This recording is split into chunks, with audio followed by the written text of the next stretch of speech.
Well, you're listening to Meeting House here on Faith Radio, coming to you from the International Christian Retail Show in St. Louis at the Americas Center. And Richard Blackaby is back at the Faith Radio Conversation Center outside of the exhibit hall. It's an honor to have you back. You are here recently with your daughter, Carrie. Of course, we also had your son, Daniel, who stopped by.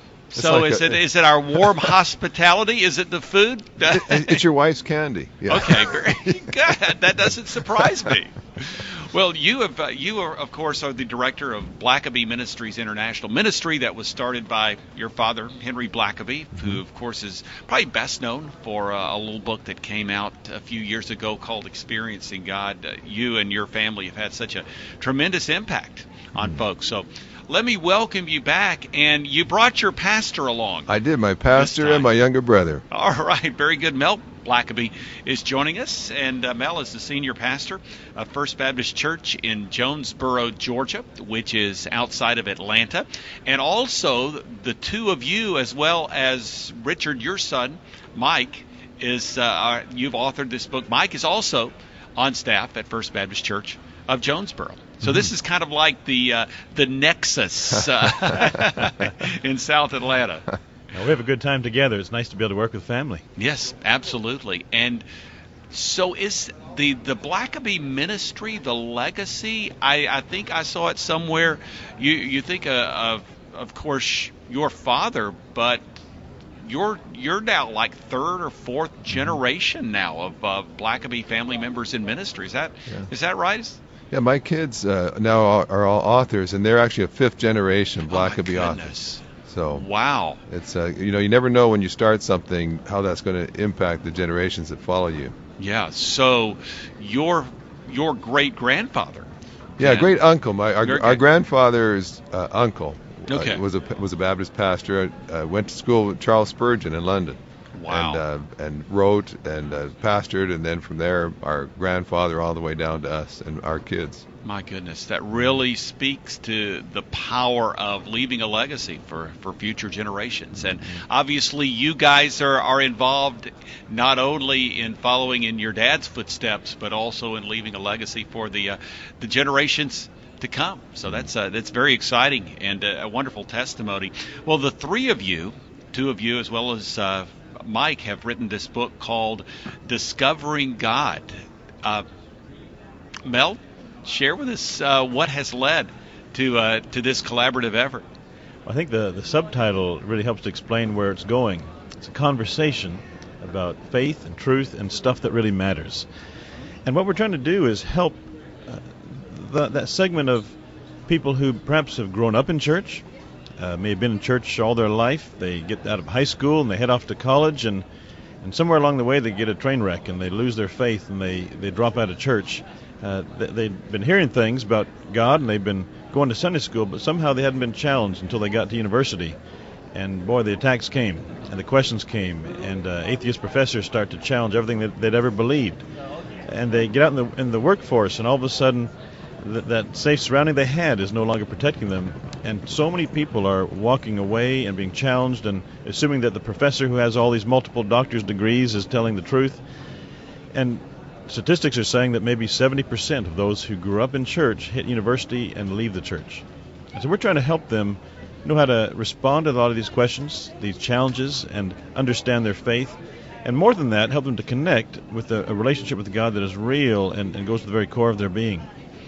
Well, I have to ask, obviously you have so much of the population that is growing up in the church, yet when their faith is challenged, there are cracks in the foundation, and so many people walk away from these truths, or at least this lifestyle that they had been brought up in. So where are these cracks coming from, Richard? Well, I think one thing is I hear a lot of parents, they'll just grieve over the fact that their kids have walked away from the faith, and I've had many say to me, every Sunday I brought my kids to church, but I realized I never brought them to Christ. I brought them into a religion and brought them into religious activity, but they never got to know who God really was. And what strikes me is even middle-aged adults who've been in church all their life, you get into a conversation with them and you're appalled at times at what they think about God or believe about Him, and you think, how many sermons have you listened to? How many Bible studies have you sat in?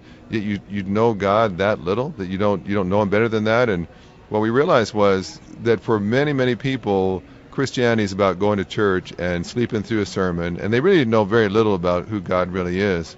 And so this whole book is for people that really don't know God that well, and maybe they've got a lot of questions, they've never had a place to even answer them. And what we find is there's just a lot of very anemic, weak people who call themselves Christians. It doesn't take much to push on their faith, whether it's a temptation or a difficult question, and they just collapse. And so this book is it's a journey, it's a conversation, it's a fictional story about a person who's trying to sort through all the muddle of the hypocrites he's known, and the Christians who did bad things, and all the different attacks on the faith that he's heard, to kind of sort through all that to say, but if God is there, what is He really like? And so we've never written a book quite like this, where it's some fictional parts to it, where you just get to know these characters on a journey. It's not meant to be a systematic theology, but we just invite readers to join us in a journey to discover who God really is. Well, Richard and Mel Blackaby joining me here at ICRS 2013 outside of the exhibit hall at the America Center in St. Louis, and we will have more with the Blackaby brothers this afternoon here on Faith Radio. Well, you are listening to Meeting House here on Faith Radio. Mel Blackaby, pastor of First Baptist Church, Jonesboro, Georgia. Richard Blackaby, who is the head of Blackaby Ministries International, the president of that organization. And we're talking about this book that the two of you have written along with Mike Blackaby, who is son of Richard. It's called Discovering God. So, Mel, what was your approach? What are some of the big questions that you guys really wanted to address here? Well, in some ways, this is a bit of a layman's apologetic to let somebody know, how do I respond to the big questions coming at me. And so the setup for this whole book is this fictional story of a guy who's off in college, and man, things are hitting him. And he develops this relationship with an older gentleman who is a businessman, but has realized that he needs to start investing his life in younger believers. And he's been on that journey. He's learned a lot of lessons, and he's now trying to walk with this guy through a relationship they have. And so it's just a conversation of questions that this young man has, and this older mentor trying to just talk through it and work through it. It's not a systematic theology. It's not a preacher or a professor who's trying to teach. It's another layperson that they're working through these issues. So questions about, why the Bible? Why do we trust that as authoritative? Or why do bad things happen to good people? Why does God allow those things? And hypocrites in church, and bad experiences they've had, and just a wide range of issues that are hitting our young people today, and trying to walk them through with the biblical basis and scripture to guide, but in a very conversational way that's non-threatening, and I think is going to really connect. What would you think, Richard, would be maybe one of the most challenging questions that we as believers have to face? Well, certainly the problem of evil, when you see innocent people tortured, abducted, killed, and to say this is a loving God. Why is a loving God create a world with so much pain? That's been an age-long one. Another question that is raised in the book is, if God loves people and He wants us to know Him, and He's going to send people to an eternity in hell for not believing Him, from this guy's perspective, he asks, well, why does He make it so hard? And why is God invisible? Why doesn't God wants us all to go to heaven, why doesn't He make it easier to find Him? And some really good questions and we don't let the characters off easy. We push hard to say, here are some tough questions. People are going to spend an eternity based on what they knew about God, and yet God's invisible. You don't hear His audible voice.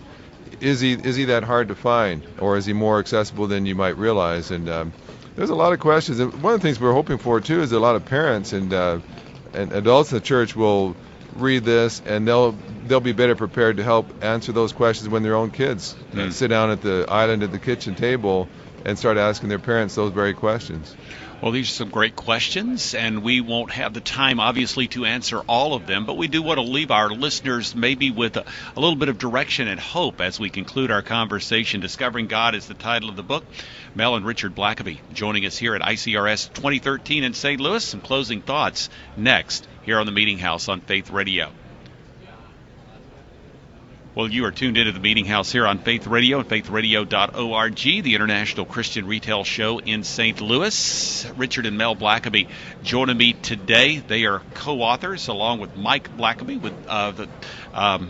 with the book Discovering God. So, Mel, as we conclude, you're talking about some of the big questions that you address. So let's just take the first thing that Richard mentioned a few minutes ago, as far as the problem of evil. How can God make a world that is so chaotic and there's so much pain? What would you respond, just very briefly? I know there's a lot there, a lot you could be talking about, but just very briefly. Well, I think one of the best ways to respond is to admit that there's some mystery there. But I would respond initially by saying God didn't create a world full of evil and confusion and pain. He created it perfect.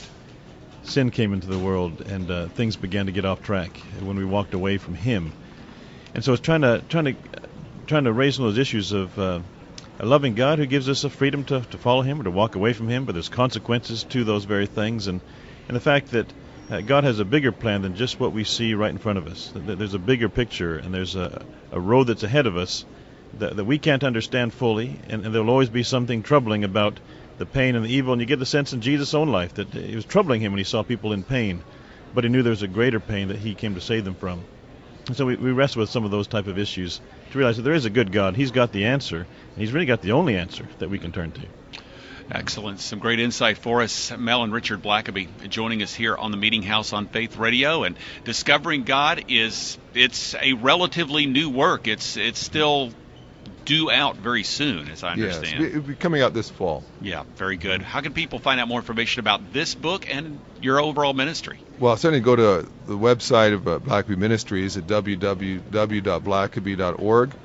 You can find the book on Amazon and various Christian retail outlets as well. But and just Google Blackaby Ministries or First Baptist Jonesboro, and you'll get all kinds of information. And we really do hope that encourages people. Don't ever settle for just knowing God at a distance. There's always more of God that He's eager for you to know if you're hungry to find out. Excellent. That was Richard Blackaby. His brother Mel Blackaby as well. Thanks for joining us here at ICRS 2013 in St. Louis. Thanks Thank you. For having us. Thank you. 13 in St. Louis. Thanks for you. having us. Thank you.